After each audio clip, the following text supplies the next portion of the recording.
समोर येते ती म्हणजे सरपंच हत्या प्रकरणासंदर्भातली। आता वाल्मिक कराड हा 11 दिवस कुठे होता याची माहिती सीआयडी कडनं तपासली जाते आणि या तपासामध्ये धक्कादायक माहिती समोर आली आहे। वाल्मिक कराडची आज सीआयडीने चौकशी केली असता यामध्ये अनेक खुलासे झालेले। वाल्मिक कराड हा सुरुवातीला उज्जैनला गेला होता आणि त्यानंतर तो गोव्यामध्ये गेला होता। गोव्यातून तो पुण्यामध्ये आला आणि पुण्यामध्ये येऊन तो काल सरेंडर झाला।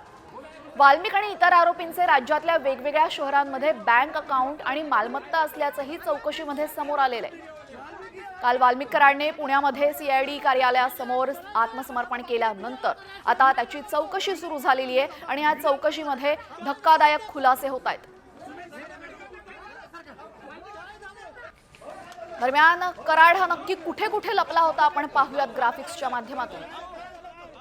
तर वाल्मिक कराड हा सुरुवातीला उज्जैनला गेला होता। उज्जैनहून वाल्मिक कराड गोव्यात गेला।